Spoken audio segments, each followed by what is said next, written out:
Last night, I was at a workshop. You were going to join me, but I think you were having a couple of beers or bevies with your buddies. Dr. Andrew Huberman was in Sydney talking about the brain-body equation. There were thousands of people there last night. On Saturday night, there were apparently thousands of people at the Opera House. And a big part of his message is biological clock and circadian rhythm. So I think it's very topical, this conversation today. Yeah, absolutely. I'm going to correct you, though. I wasn't out having beers. I was actually out in nature with my buddies on bikes, but which is quite close to what we're going to talk about today. And it's circadian biological clocks. But yeah, I can imagine that would have been an amazing event from a scientist that needs no introduction. What I love seeing that Huberman's done is he's really made science popular, whereas when you and I started talking about this 20 years ago, we were the nerds, or I was more the jock with big jazz hands, and you were the nerd with lots of big words and frameworks and equations, and then we found a really nice sweet spot. And then you see Huberman and go, hats off to you, Dr. Huberman. Just a beautiful blend between science and storytelling, and it shows how much the whole discussion has shifted. That's why we're having a discussion today.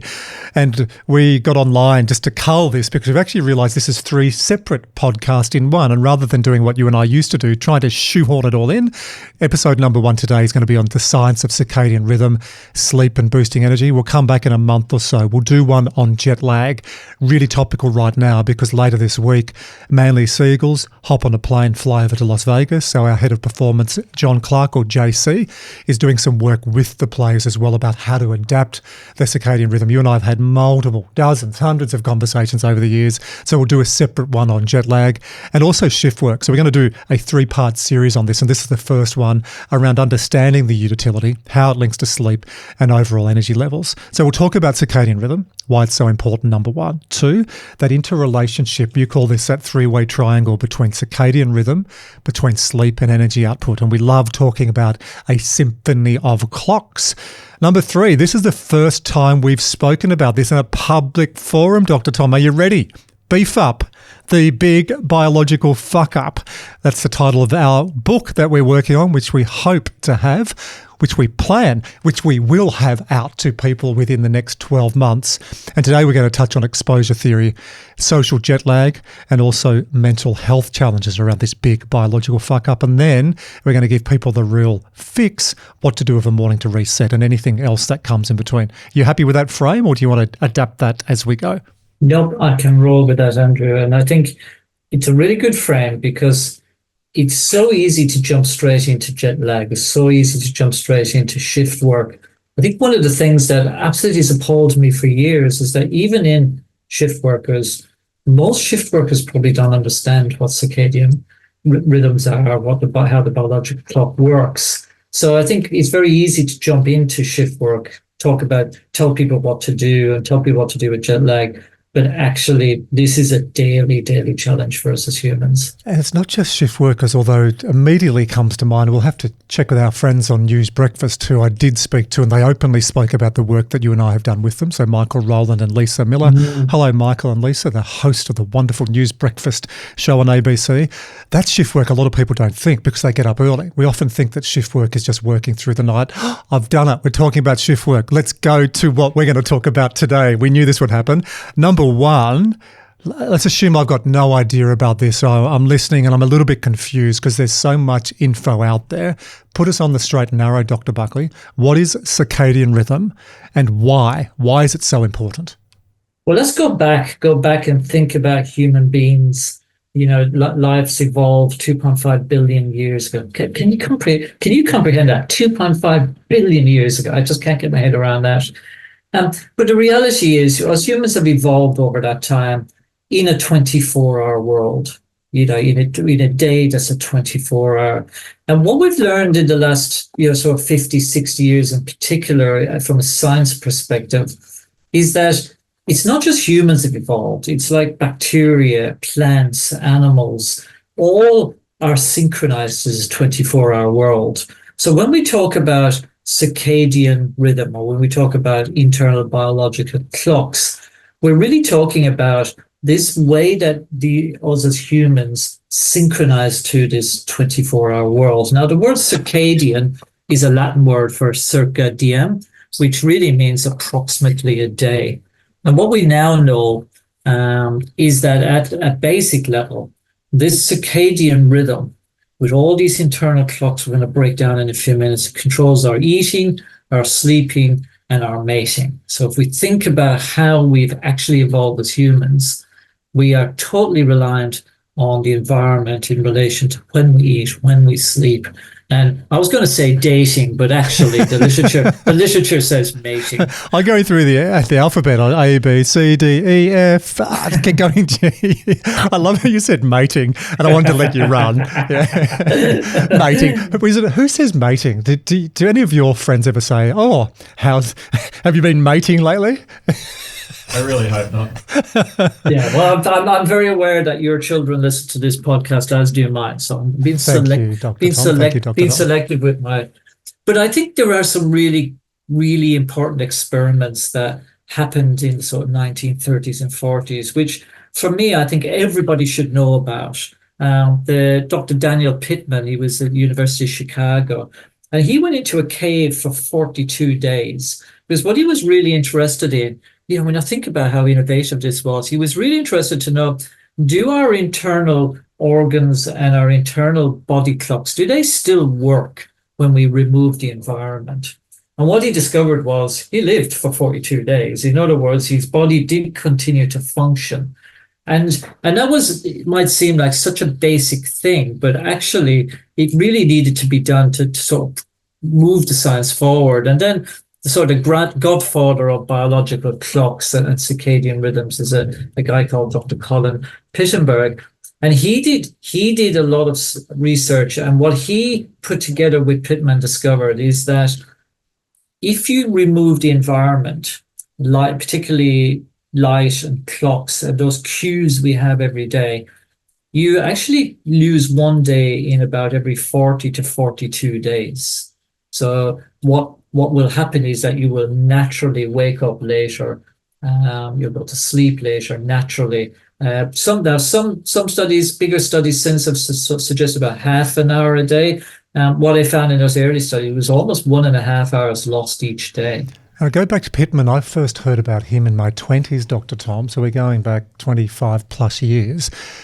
Exercise physiology, Dr. Paul Batman was talking about the research he'd done, that cave experiment. It's famous, right? And when I think about that, I travel overseas regularly. I'll be going to Vegas late March for a big boxing bout. And already I've been talking to Shannon about what time I land to get there in the morning, get some sunlight, all the protocols we'll talk about, flying back ideally overnight, so optimizing sleep. So we know that, and we'll get to that, how you use circadian rhythm to help you rather than hinder. But I just think of that 42 days. That's full on, right? We get jet lag, we get social jet lag just after weekends, right? That's why everyone's fueling up on coffee on a Monday morning. But 42 days without light, that's a huge experiment. I can't remember whether Dr. Batman covered this. I'm not sure whether it was in the research.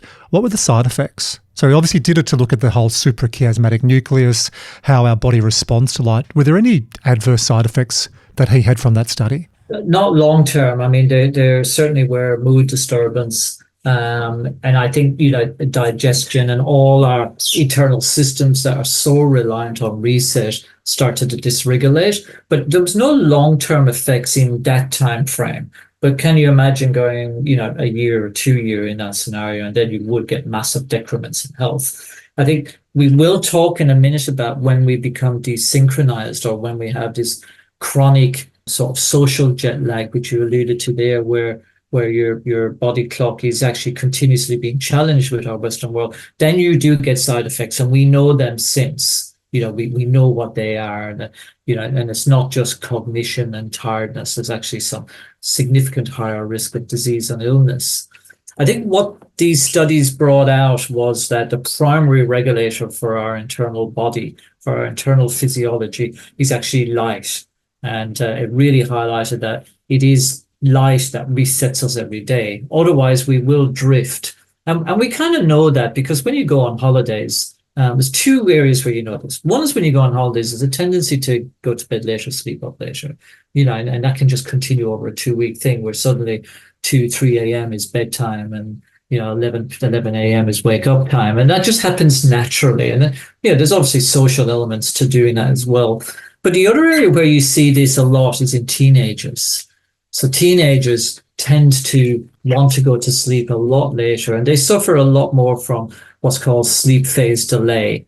And if we really look at that carefully, without jumping to unscientific conclusions, there's a strong association at that. Teenagers are very prone to that at that age, but they're also very prone to mood disturbance, to anxiety at that age. So you're not telling me anybody listening to this or anyone talking to you at the moment who has teenagers might find that their moods are disturbed, especially on a Monday morning when they've got to get up and get ready for school and they haven't made their lunch and they're running late for the bus and it's raining and your parents are assholes?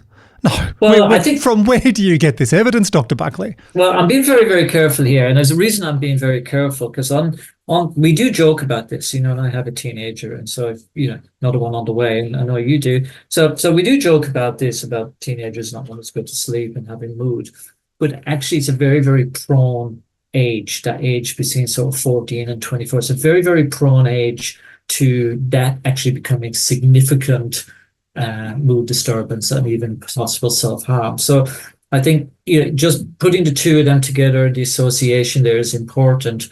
Us as adults, we do a lot of things to ourselves that put us into that sort of social jet lag that we talk about. So I don't want to trivialize it, but there is really strong evidence that it does start when we're younger. And as you know, when we're younger, we need a lot more sleep. And as we get older, we need a lot less. So things change over time. These body clocks are not static or set for life.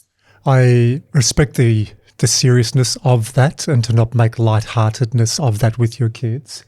You altered me very quickly then, Dr. Tom. I followed the lead. It is a really important time, isn't it, as a parent, to make sure you're getting the right information for your kids. And I think that's one of the bonuses when we start talking. This will be one of the outcomes we said that we didn't have. Understanding biorhythms or your biological clock, one, for you, but two, having that understanding as a parent is really important. I'm doing some work with my kids now around this, with rules around technology, and Dr. Christy Goodman, when she came on the podcast, gave some great rules around that as well. Can I also just rewind back on holidays? Because that's one that I have had dozens, hundreds of conversations, and we didn't put this in the start. Where are we coming from the experience of this podcast? Yeah, there's research, a real rigor that you bring to this with your research, the rigor that I've done in exercise, phys and coaching psych. But we collectively have worked with thousands, I reckon up over tens of thousands with our corporate programs around these topics. So we've been in the field with thousands and thousands of people to get some of the models, some of the programs we're talking about. And the one that really resonates whenever I'm talking about this, Tom, whether it's executives, leaders or graduates, is you talk about holidays, especially after Christmas. I guarantee everyone fell in a heap, yeah.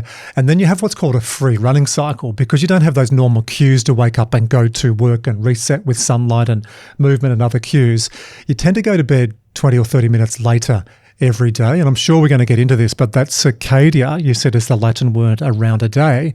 But our internal clock is actually longer than 24 hours. It's about 24.2 to 24.3, depending on the research.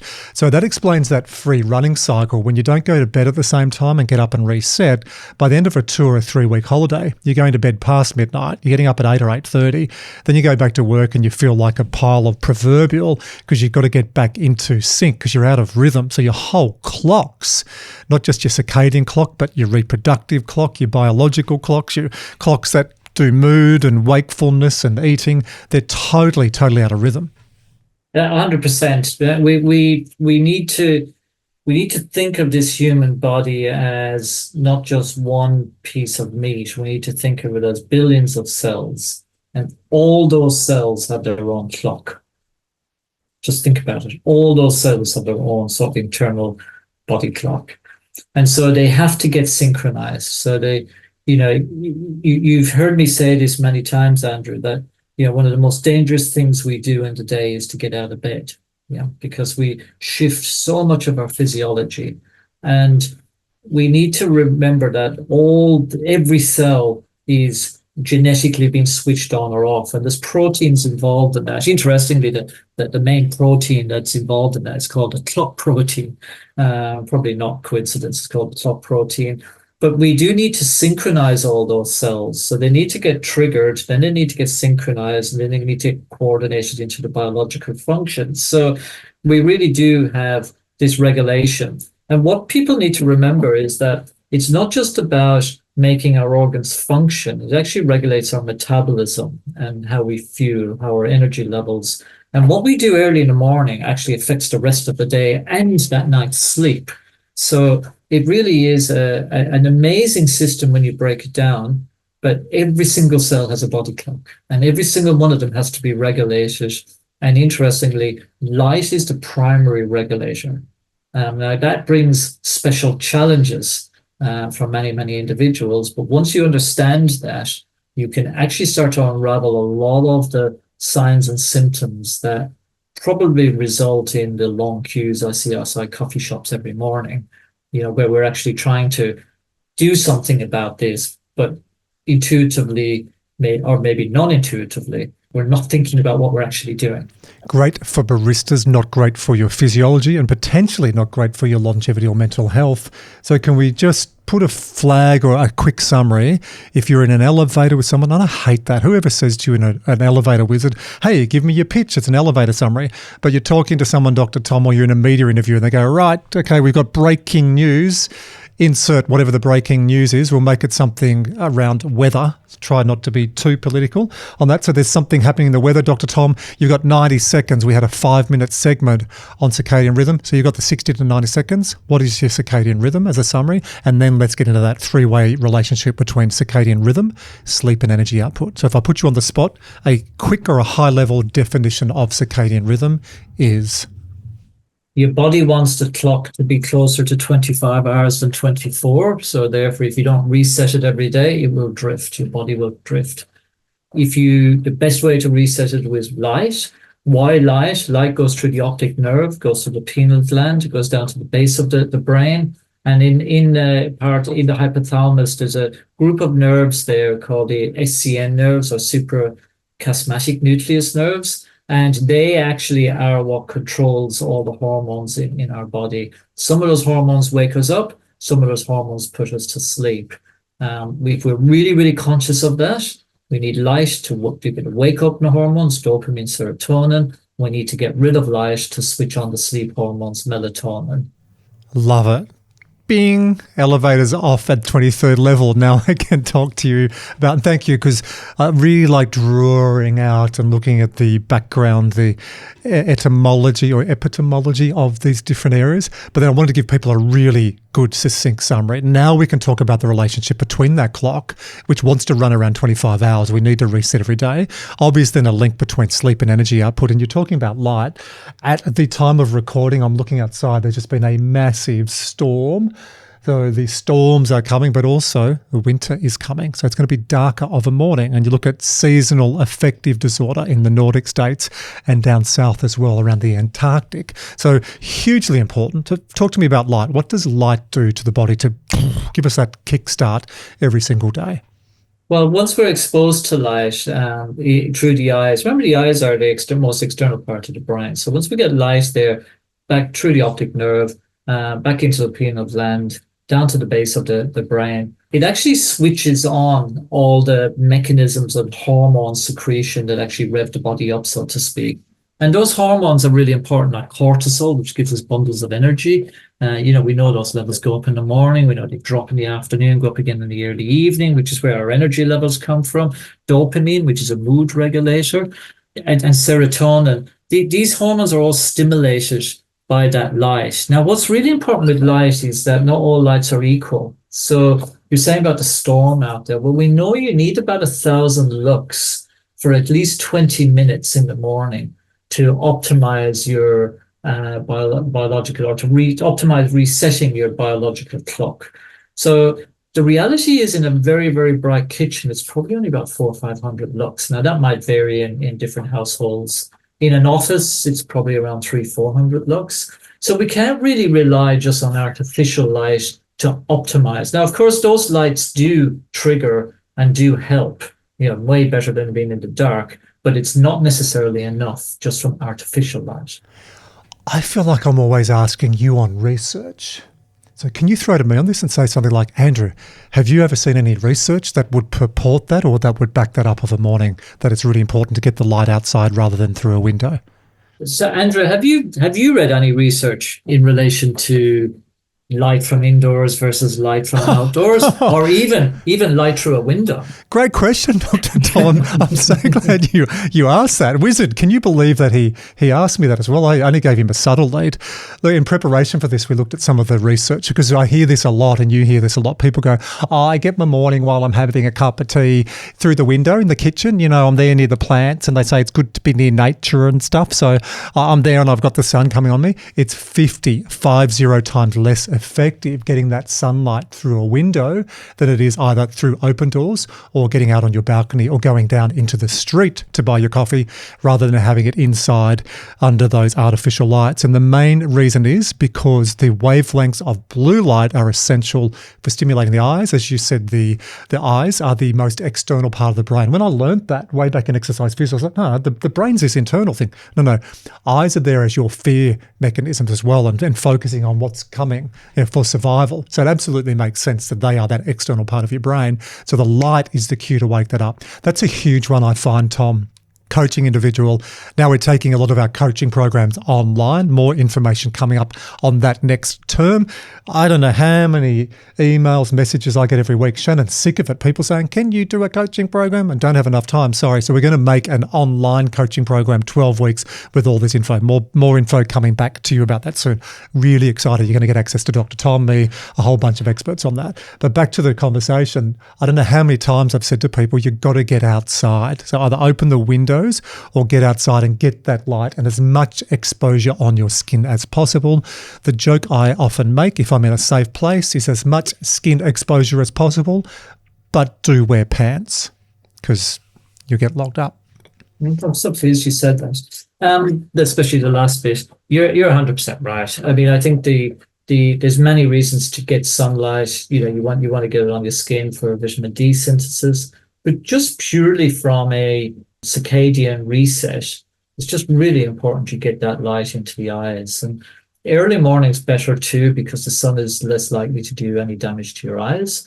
It's really interesting though, Andrew, if you're wearing sunglasses, you're blocking off a lot of that effect. So a lot of people walk out to walk the dog with sunglasses on and a cap on for, to stop wrinkles or protect their skin. But actually you do need that 20 minutes. 1,000 lux is on a dull day. So on a really bright day, you're going to be up to about 10,000 lux. And it's really, really hard. So we're in the studio now. We wouldn't be at 10,000. I think you can get up around 5,000 or 6,000 lux, but there's nothing like that bright light. And outside the burning hours, so of course you've got to slap sunnies and shade. So put on a hat and wear the sunnies. But in those early hours of the morning, and I've really changed the way I exercise. I always used to wear sunglasses, and for a while I always used to wear a hat. But I really do make an effort on those, as much skin exposure as possible. And pants. I said this recently at a talk on the Gold Coast, and not everyone, they didn't laugh. They're just like, hey, we're on the Gold Coast. Pants is optional. I'm joking. Hello to all of our listeners on the Gold Coast. Seeing our stats recently, there's a whole bunch of people on the Gold Coast that listen to this. We love it. But I've really changed my protocol on that to move, to get that 20 or 30 minutes every single morning, not high intensity exercise. Take the dog for a walk up the road. If you are going to get a coffee, you might push it back. We'll talk about that.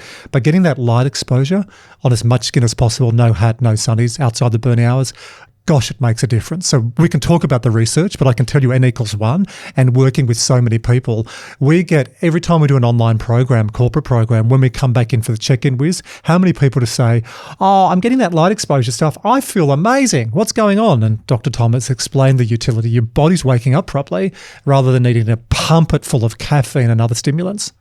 Yeah, look, 90% of people who I have worked with where sleep has been an issue, 90% of that is fixed if you fix the morning. The other 10% is often outside of behavioral, and it may actually be some sort of medical issue that needs to be addressed. So I think, we've got to start thinking early in the morning about setting our physiology up to succeed. Just one interesting caveat, there was a study showing that if you do wear sunnies in that early morning and block the light here, only not optimizing your circadian rhythm, but actually the gut bacteria in your gut are different, and you're less likely to be able to synthesize certain vitamins and stuff. So it just shows how all our internal body and all our different cells' body clocks, we are so dependent on that light reset in the morning. I think you said in a recent podcast that our physiology is 200 years behind the technology and where we are. So we're still on an operating system. We haven't had the iOS upgrade from 200 years ago. So you look at the way the world has changed, artificial light, mobile phones, just killing that relaxation response before you go to bed. Everything now, we're wired up on our sympathetic nervous system, yet our physiology is 200 years behind.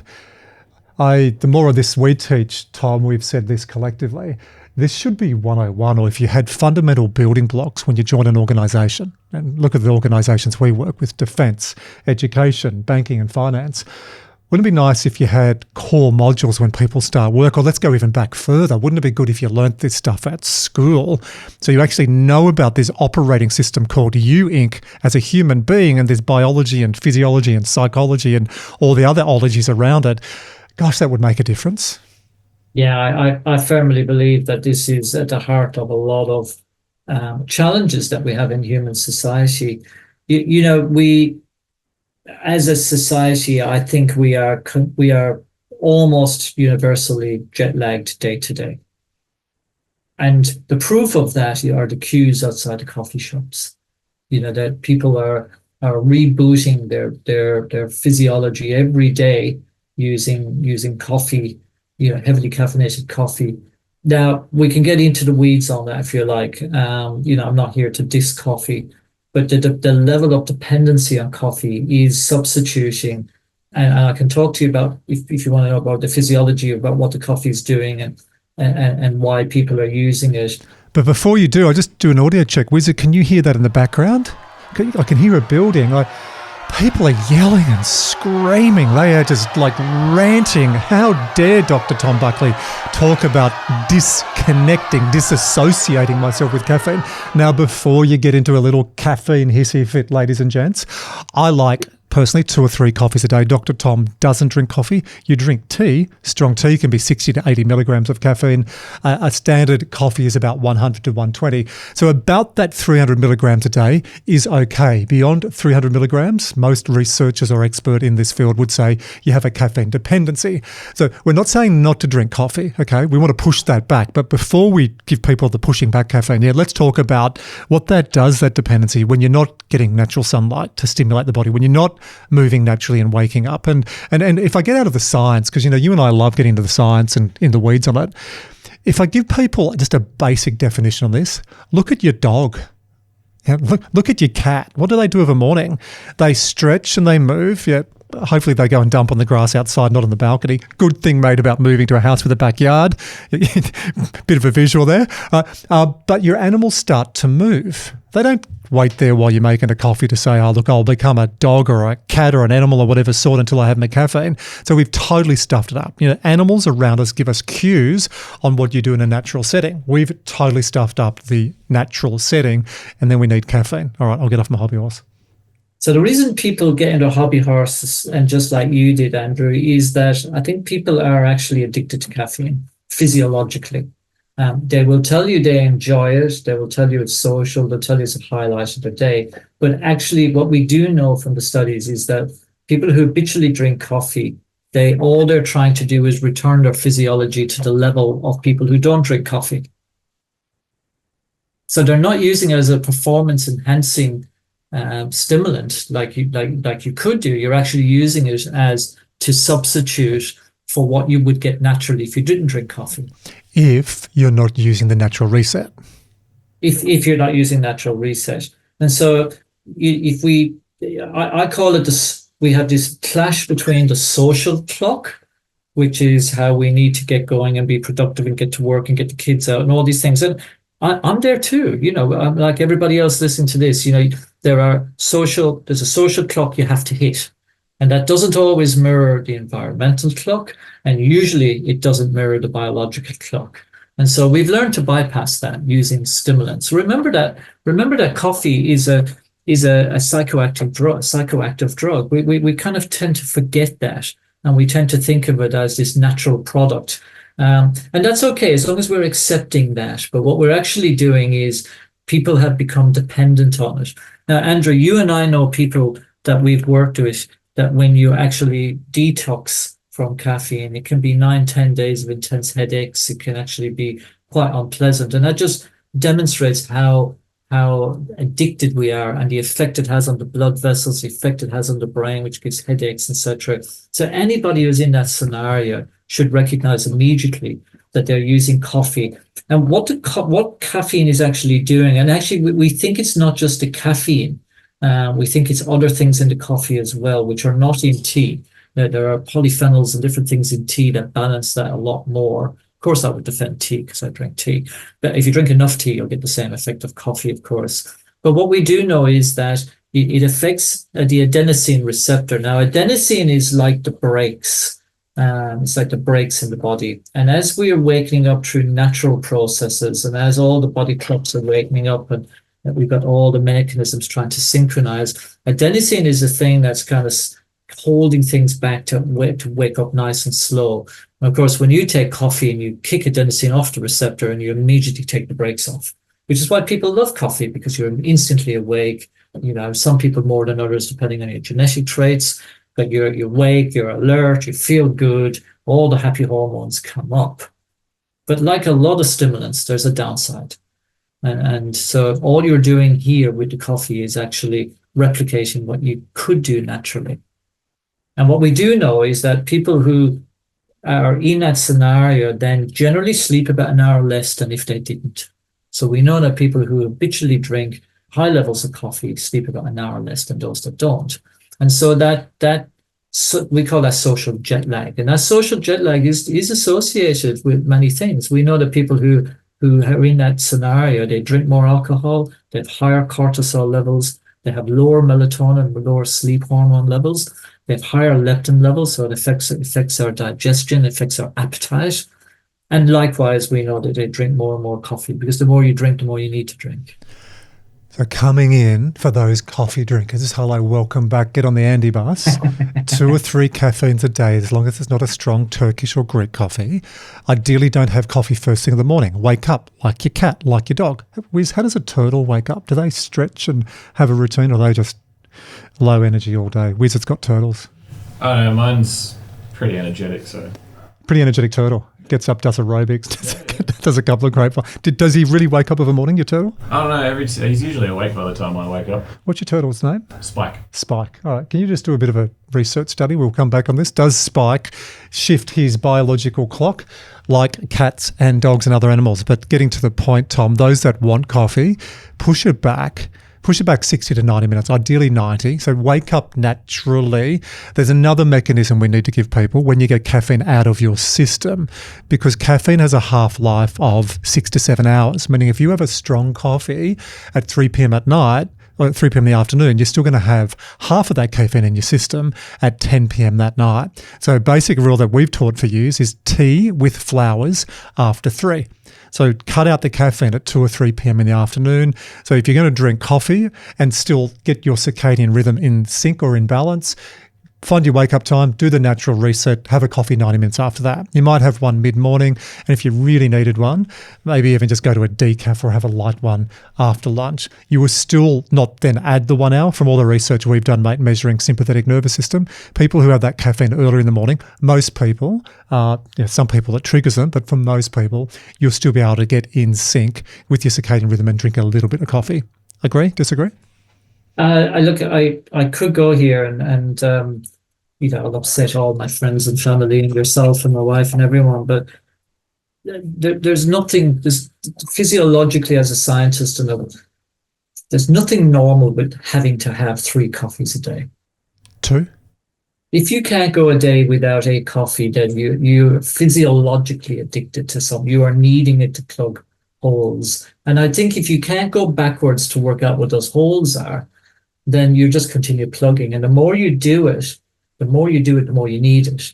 If you look at coffee sales, they go up, they go up 600% every 7 to 8 years. So what is that telling you as a society? That we are more and more out of sync with the environment, with our body clock, and we are using more and more stimulants. And if you map coffee sales, and it's getting controversial, but if you map coffee sales and you put it alongside processed foods, and you put it alongside anxiety levels, sleep problems, and all that they all go into one direction. Well, it's what we're talking about with the big fuck up, right? We are less active, eating more processed foods. We're more depressed and more medicated than ever before. That's part of the big biological fuck up.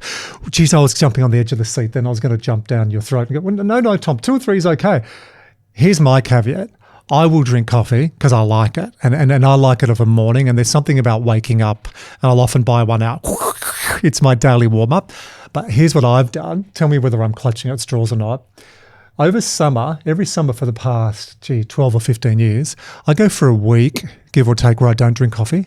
And I just say, do I actually need it? Am I waking my biology up? And a lot of caffeine drinkers will be listening to this going, oh, thank God Macy's talking about that. So I test myself regularly. And I've had periods. I think you said to me one time a couple of years ago, if you look shit, are you okay? I said, mate, I'm feeling myself on caffeine. You said it shows.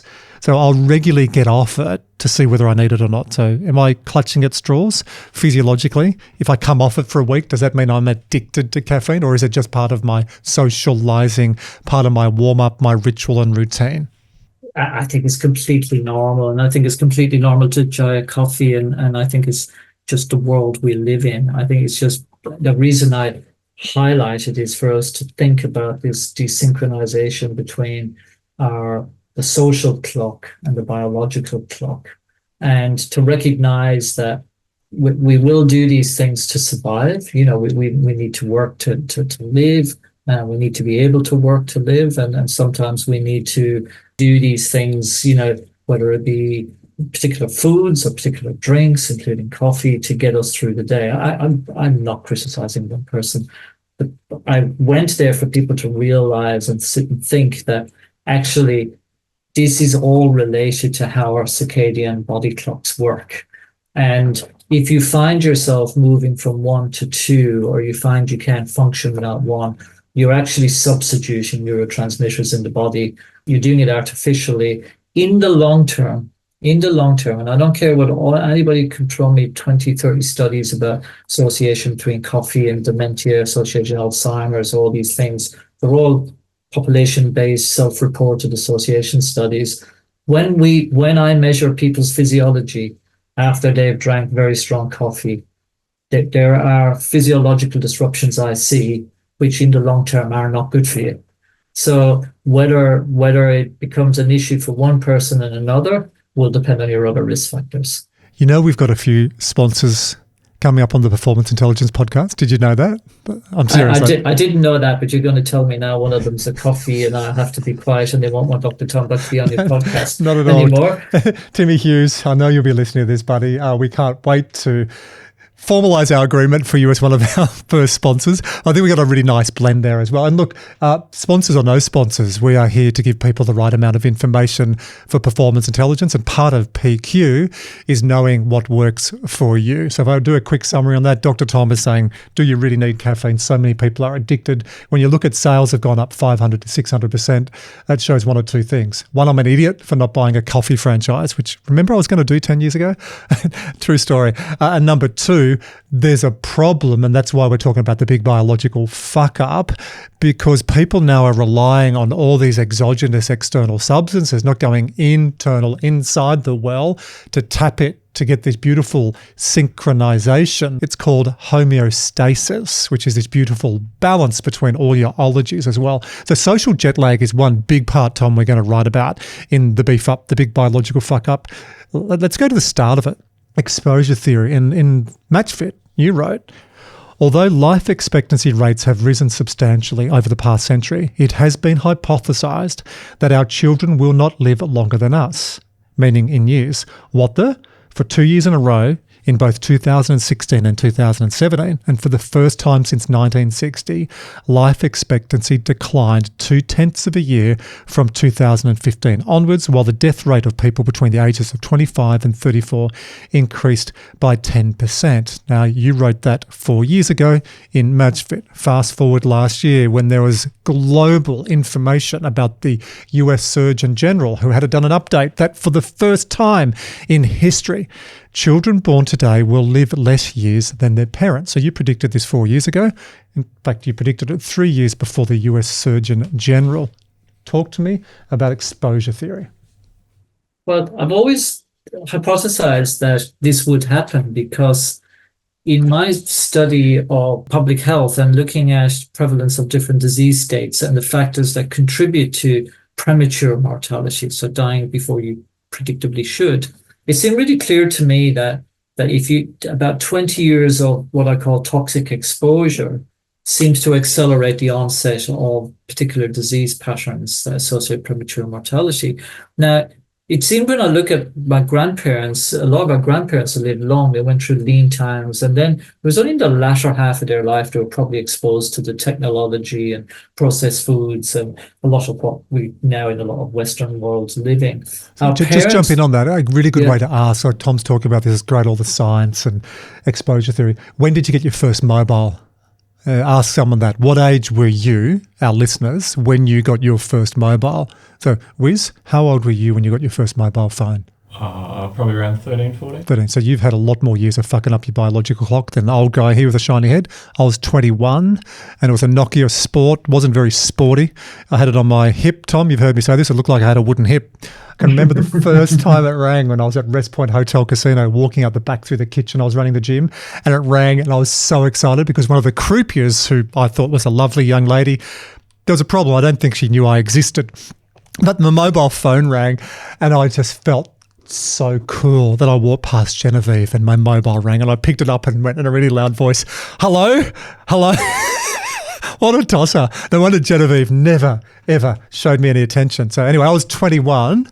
How old were you, Dr. Tom? 29. You were 29 when you got your mobile? I personally did not want to be connected. I personally did not want to be on the end of a tether where somebody could contact me at any time. That was my personal. And so when I worked in a hospital, we had beepers. So people were contacted, they'd beep you, and then you'd find a public phone or hospital phone them back. I think the bottom line, though, is that why it worries me and why we were predicting this is that our kids now are exposed from birth.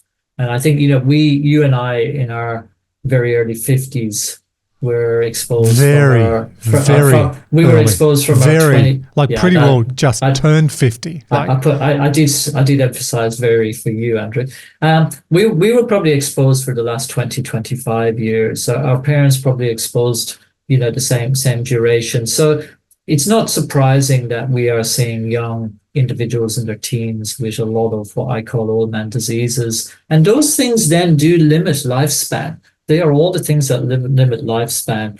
What I think I would add to that now, when we write update our edition of Matchfit, is actually the whole issue around the social clock and that's impact, because that's probably having a bigger impact on our well-being than perhaps we appreciated when we were first writing Matchfit. Yeah, and in Matchfit we wrote about the three components led by you predicting this, and the US Surgeon General backed it up, so good prediction, mate.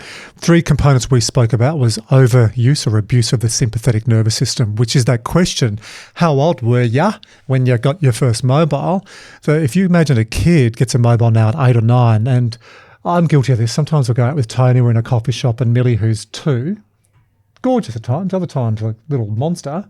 Wiggles. If you want to chat with your wife, husband, partner, sometimes you'll give your kids technology so you actually have some quality time. I get it.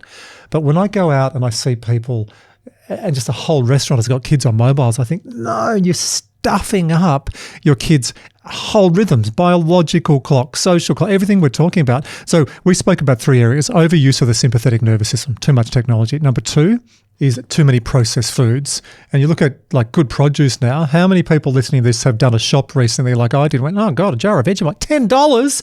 God, really? It's like everything, the cost of living to have good food, healthy produce is so much more, whereas shitty processed fast food is still relatively cheap. And the third one is lack of activity. So if you stack those three, too much technology and you're always on sympathetic nervous system, you're not relaxing, parasympathetic, and you are not moving and you're eating processed shitty foods, this is what's accelerating. This is what we call exposure theory. Yeah, 100%. And we know that the sort of dysynchrony of the circadian rhythm, we know that that's underneath a lot of chronic diseases. We know it's underneath cognitive decline. We know it's associated with things like diabetes, depression, etc. So these associations are becoming more and more obvious in the literature. It is very, very hard, though, to unpack the sort of association from a cause and effect. So I think we're just going to be really aware that those associations are there biologically and physiologically, so from our biology and how our physiology works. To me, it's a no-brainer. To me, we don't need the studies to know that actually if you have these hormonal disturbances because you're out of sync with the environment and your body clock is running on negative and you're having to boost it up artificially, that you will see a degradation in health span and lifespan over time. And the one thing that's probably propping it all up is modern day medicine keeping us alive longer than we would be. Two things I want to jump down and then we will talk about circadian rhythm and mental health. You know, in preparation for this, we have a loose frame. It's called planned spontaneity, and sometimes go down a rabbit hole and throw you a question that we didn't discuss. Here's one of those. When we talk about exposure theory, so overstimulation of the sympathetic nervous system, number one. Two, too many processed shitty sugary foods. And three, lack of movement. What's that doing to kids' biological clocks or to kids' circadian rhythm? Kids are interesting because we know that when you're newborn, you need about 12 to 18 hours. Thank God for that, you're saying. Newborns need about 12 to 18 hours sleep. We know teenagers need about 9 to 10 hours sleep, and we know adults are somewhere around 7 to 8. We can talk about whether that's a myth or not in a second.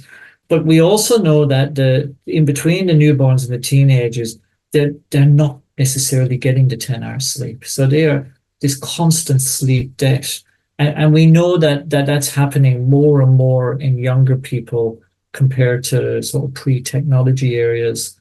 And so when you ask me what it's doing, the studies are quite clearly showing associations of that with, with sort of mood disturbance, with cognitive decline. When I say cognitive decline, inability to concentrate at school, irritability. You see this rapid increase in young people's inability to concentrate, attention span. Well, we've put nice diagnostic labels on all of these things, but if we go back to the root cause, a lot of it actually is that we're pumping up physiology at a young age, and the sleep architecture is becoming influenced over time, and we're not optimizing that sleep physiology in the way that perhaps we naturally would. Now, I'm not going to be too provocative on this because there is a lot of research still to be had around areas like ADHD, attention deficit hyperactivity disorder. I can't help but think though, and I'm building my own experience into this, knowing a lot of friends whose kids are on medication for ADHD, that we're totally stuffing up biological clocks. And when you say a lot of the mechanism around that, Tom, the inability to focus, the inability to concentrate, we're not getting back to that homeostatic balance like we're meant to. I can't help but think we've got this seesaw where we're just stuffing up basic physiology. And even from a parent, you've seen me do this when I do a presentation, and I like to be a little bit provocative and go, all right, who in the audience has kids in their immediate or extended family? Like, they've got kids in your family or, friends, family, and you have connection with kids. A lot of hands go up. Who loves their kids? People joke most of the time. From what you've just said now, I'm going to go a step further. I think if you love your kids most of the time, if you don't give your kids who have no idea about what Albert Bandura talks about with self-efficacy, so that power to make the right decisions. If you don't give your kids some rules and guidelines, especially on technology and mobile phone use, up until the age of 15 or 16. That horse has bolted, it's gone away. I had a really interesting, and it was an emotional conversation 2 weeks ago. A lady I used to work with, lovely lady, got 3 kids, and she rang me and asked me, and just talking about her teenage daughter who's 16. And as I said this to her, Tom, there's a part of me that felt, God, I sound like such a negative Nancy. And there was a part of me going, gosh, we've got to get this out more. And we're going to talk about this in the beef up, the big biological fuck up. I think we've just let the tech companies run rampant, and the phones are taking over the brains of our young kids. And I think as parents, we need to put a flag in the sand and go, right, we know our kids need tech for connection. We know they need it for the social equation, right? If your kids don't have a mobile phone, they get teased these days. But God, even tonight, like I'm going to go back and reinforce some of the rules at home that sometimes get a little bit slack about mobile phones off at 8:30 or 9 p.m, depending on the kid's age, because it's just ruining their physiology. It seems to me a no-brainer, but I'm very careful to not jump out of my lane too much. You know, I read a lot of the science. To me, it seems that if your behaviors are depressing biological processes in the body that are associated with disruption to mood, increased irritability, disruption to sleep, things like tryptophan and melatonin production are suppressed.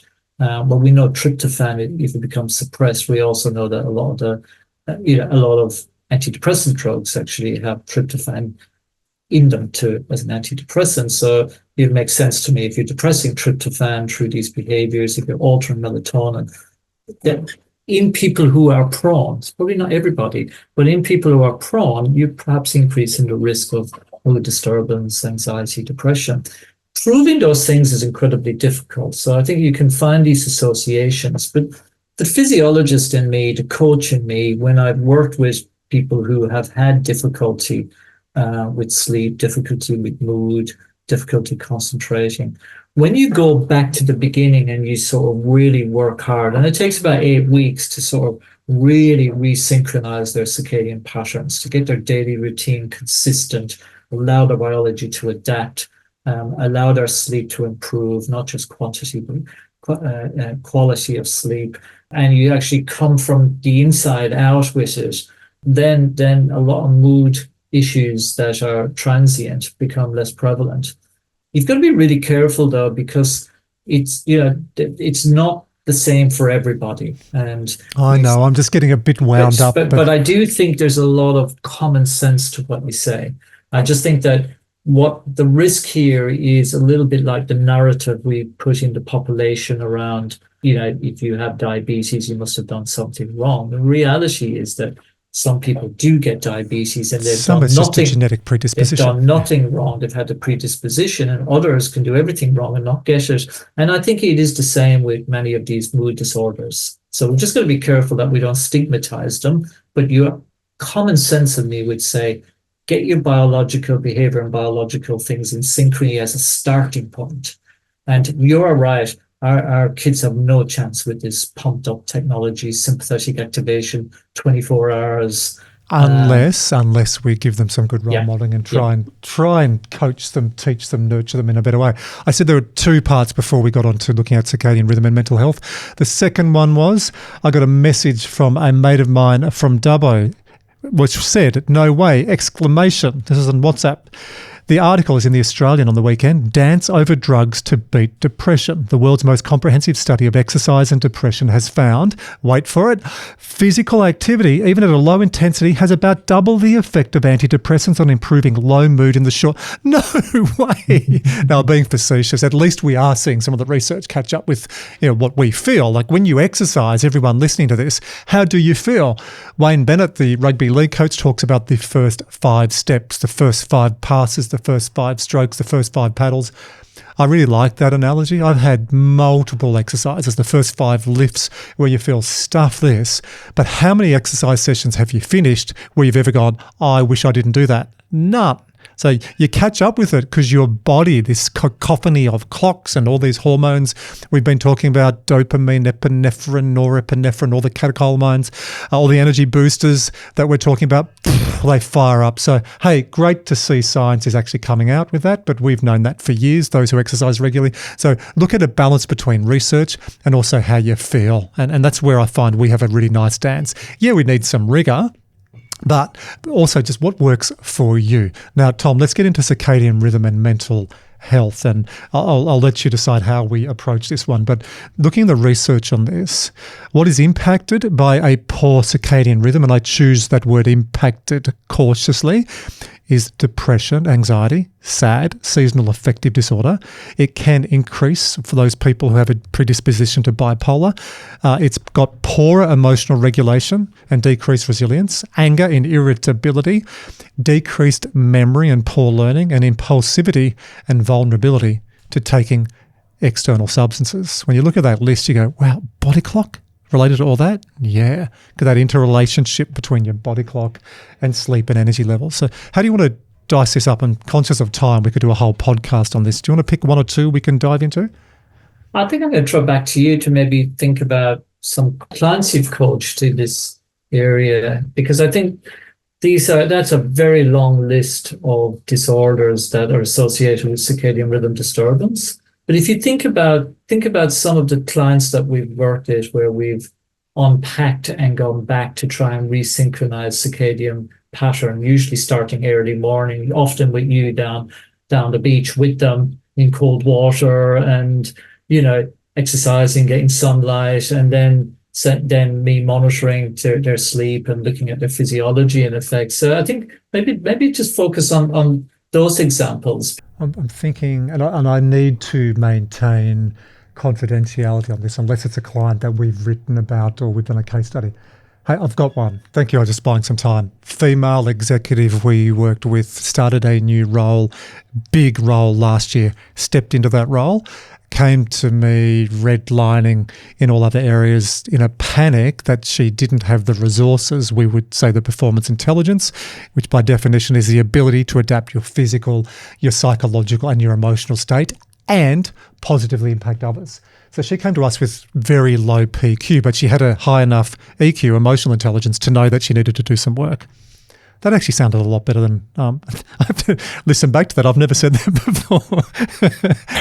But this lady appeared and we measured her blood markers, her hormone levels were shot, her cortisol levels were up, her heart rate variability was terrible, her heart rate was up. So all the metrics we look at, have I missed anything on that? You remember? And if I remember correctly, was propping herself up with some artificial substances that you drink every morning and afternoon and Loads evening. Of caffeine, other stimulants as well, like sugar.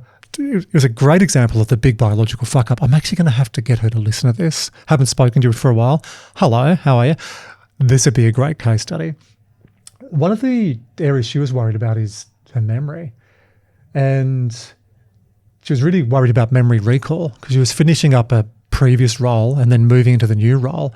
And when you go into to be a leader of a large organisation, global as well, she was worried about context and ambiguity and navigating different time zones and borders. So that's one area. So interesting, mate, how you put that through the lens of a client, because I'm just thinking, my God, there's so many examples when I look at this around learning and memory, yes. Emotional regulation and resilience, yes. She said she was getting very cranky and hostile, I think were her exact words, with her family and her children. And she was worried about that. And I think there was some borderline anxiety as well, thinking, oh, mother, when Daffy Duck looks at the camera, oh, mother, in anticipation of what's coming up. It's normally Daffy gets flattened. And I think she had that as well. So, yeah, really interesting that those areas were presenting. Now, after a 3-month program that extended over some of the holidays to about 4 or 4.5 months. Do you remember when we came back and reassessed her? I do. And I think there's a real important message in there in that this isn't something you correct in a week or two. This does take time. But once you do unpack and you do resynchronize your physiology, once you do take away some of the stimulants and add in more natural reset, particular light, particular exercise, time in nature, grounding. When you do that, actually your mental well-being for many, many people is significantly better. And how many clients have we worked with who when they don't realize that they've been so uncomfortable until you actually resynchronize everything. Well, their level of discomfort is not enough that they're prepared to change. And then we go, right, we're going to turn your life upside down, because they realize, they have enough awareness that I can't keep doing this because stuff's starting to give. It can be memory in this case. It can be physiology. A lot of men will come to us, and I totally do not hide this as well. One of the reasons I want to stay match fit is to look good and to feel good. If you're up in front of an audience or even with your kids, to be a role model, like I want to be lean and have a bit of strength as well. So that's one that often people come to us and say, hey, I looked in the mirror and I felt like a pile of shit. I had someone say to me a few weeks ago, I said, like, what made you reach out? I've known this guy for 5+ years.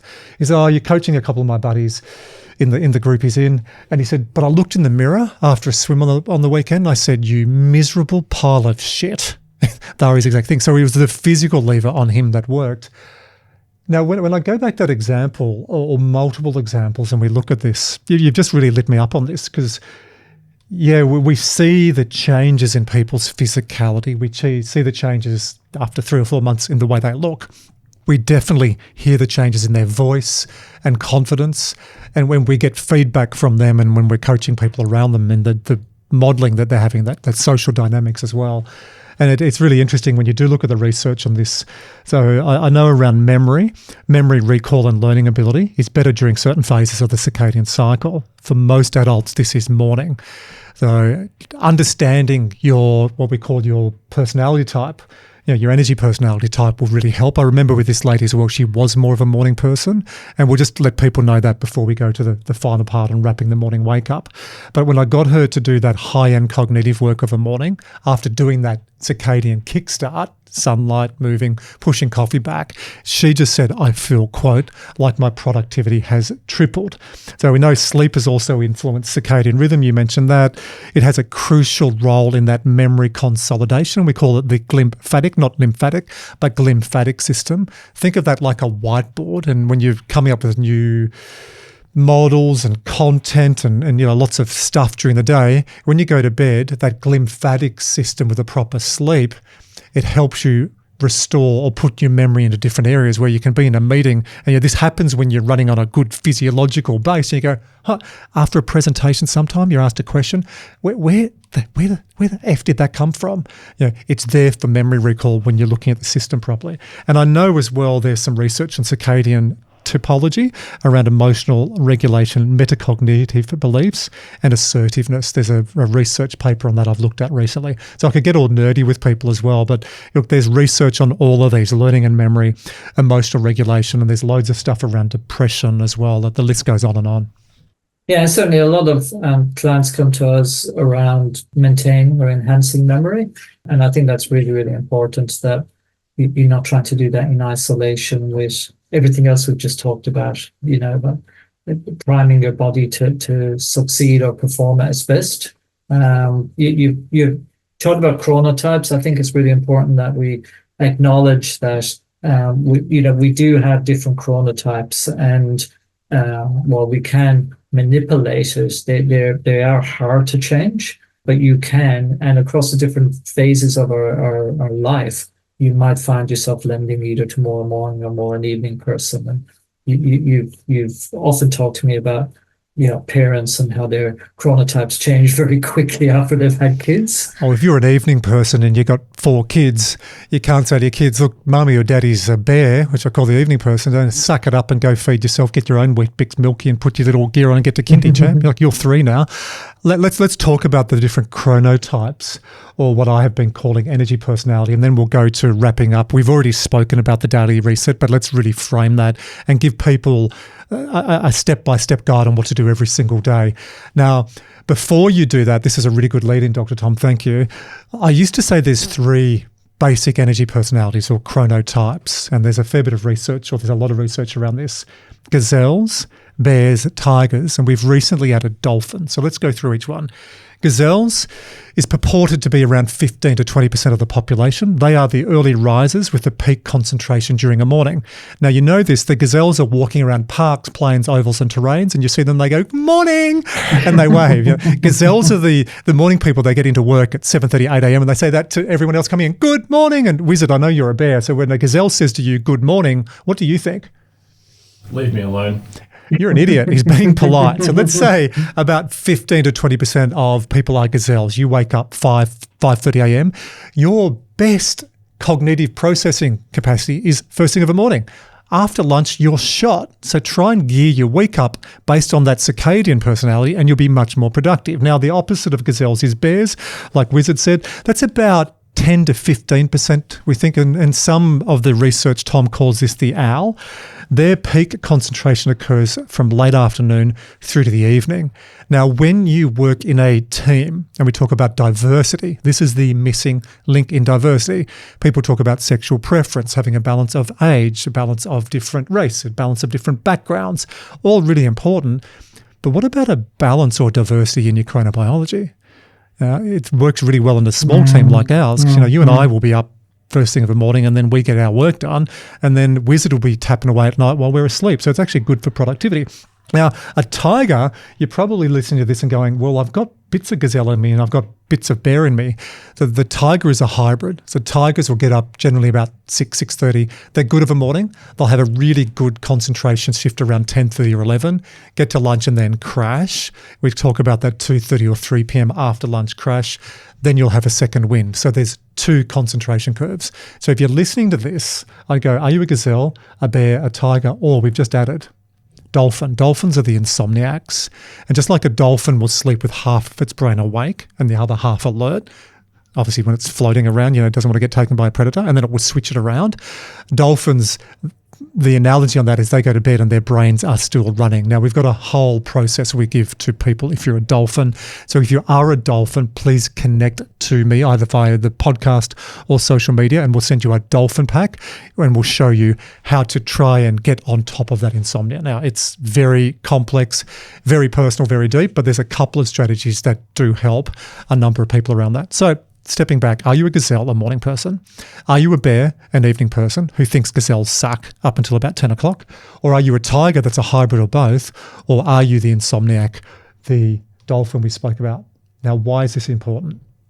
If you look at research around this into what they call flow, which is that intersection between you being stretched and you're being challenged. So you're doing your best work when time transcends. And some of the sports psych research is really starting to argue around this, showing you don't need to be in flow to have optimal performance, but we'll leave that for another podcast. But, you do get times where you get into flow and it just feels like you're in rhythm. Yeah. When you align your chronobiology with high-end cognitive tasks, you'll get 30 to 35% more done. So you can literally turbocharge your productivity by working towards that rhythm. And I do this, I know you do this, Ange does it, Wizard does it. I actually ask people now when they join us, either as a full-time member or a consultant, are you a gazelle, bear, tiger or dolphin? They think I'm an idiot. I explain it. And you can be like a tiger, bear, or you can be a gazelle, tiger. You can sort of be on the edges. It makes a huge difference in productivity. So yeah, I'm glad you asked that one. Yeah, and I think when you look at the literature on chronotypes, I think there's three influences there. One is age. We spoke earlier how things change in age and how teenage years, especially, very much become night owls. But so age, as we age, it changes and across our age. But there's a genetic underpinning to our chronotype. So I think if we can understand that and use it to our advantage, like you speak about, but really, really importantly, daily light exposure is absolutely critical to your chronotype as well. So I think we'd just be really aware of, yes, we have this genetic predisposition and it will change across our lifespan, but the consistent one is using light to reset it and to optimize it. Yeah, such a good point to close out, because if you're a tiger and you have to do a keynote presentation after lunch, so I'm a gazelle tiger, so after lunch is a dead spot for me. If I get up and go, hello everybody, Maisie, bit of a gazelle tiger, not great after lunch, hang in there, got a 3-hour workshop, I'll be heaps funnier after afternoon tea.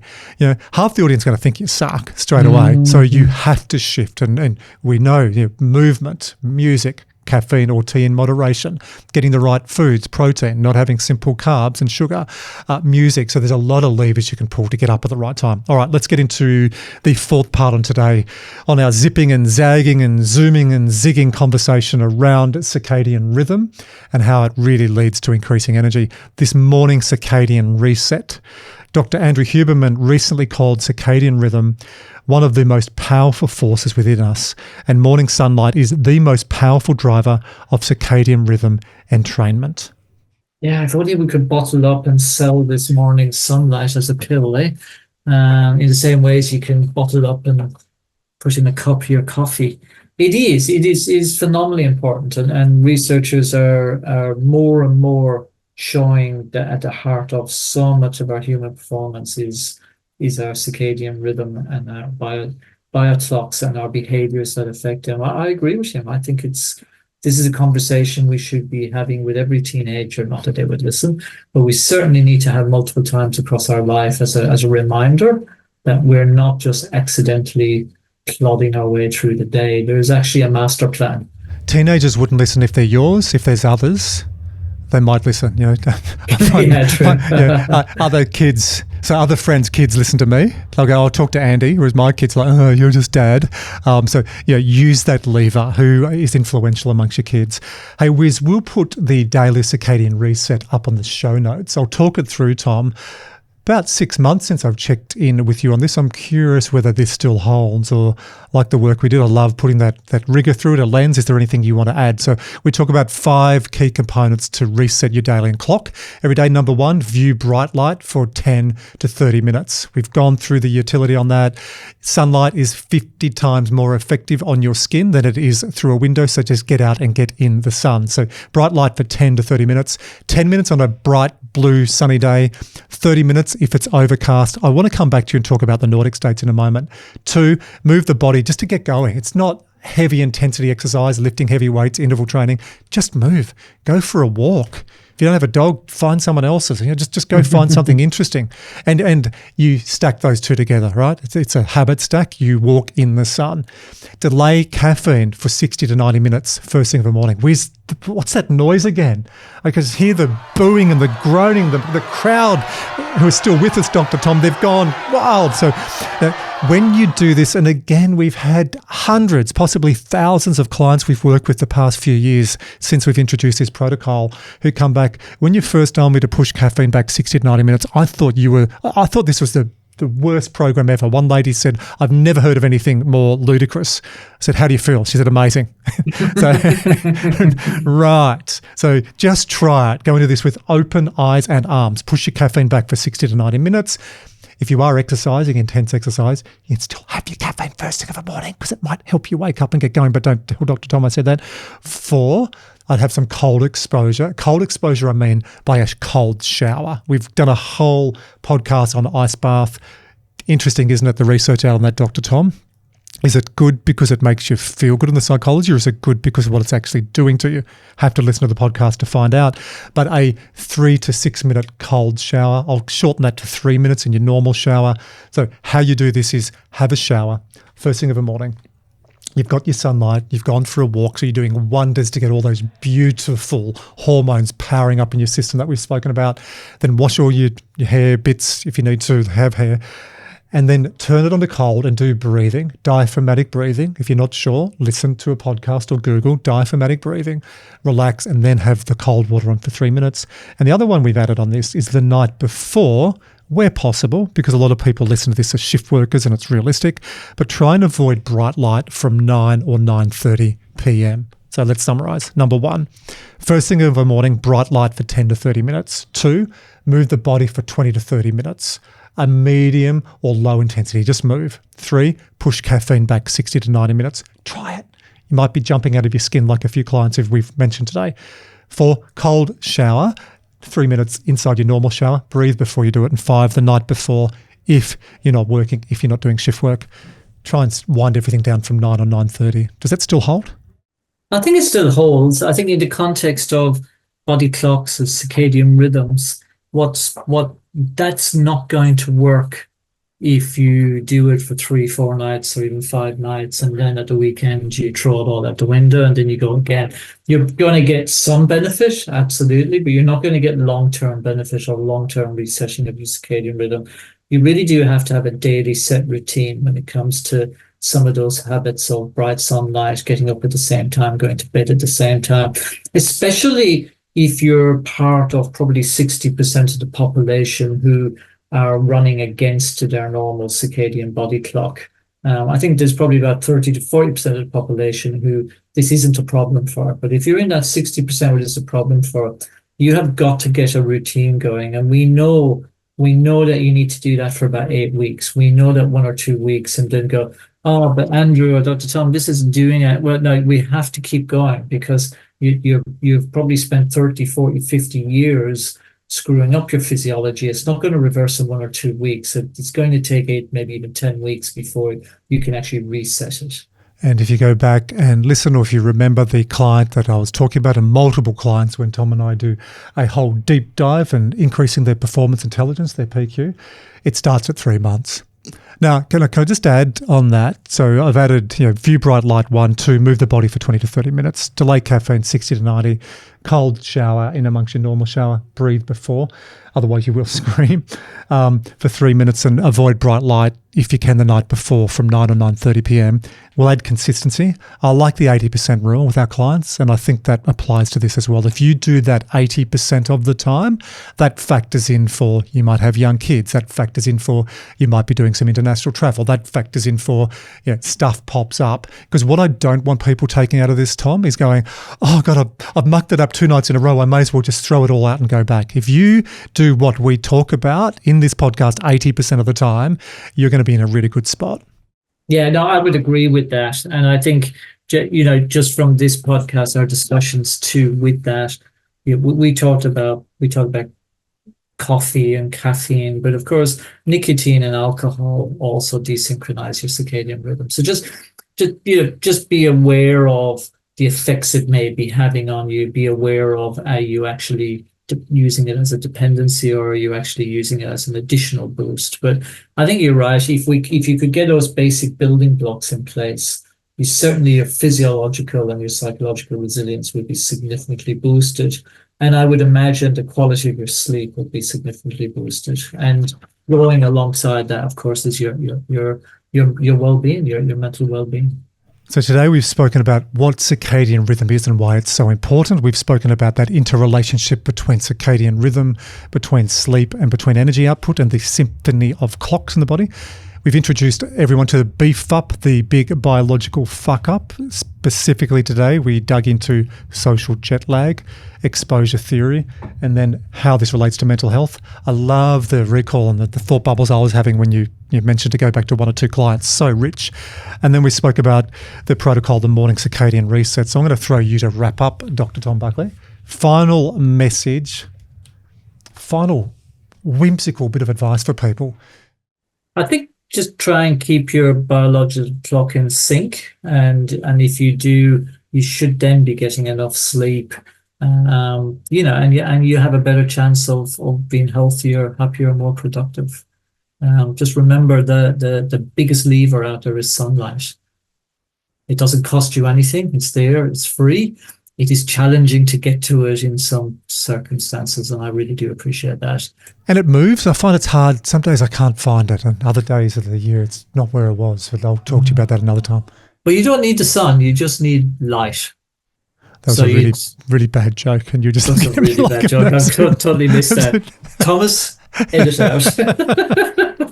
No, we love leaving it in. Hey, thank you. And I look forward to coming back for part 2, where we'll talk about circadian rhythm and jet lag, and part 3, where we'll talk about circadian rhythm and shift work. And I really do see a use of all those 3, because we've just had so many conversations. I'm often asked, how do you come up with ideas for the podcast?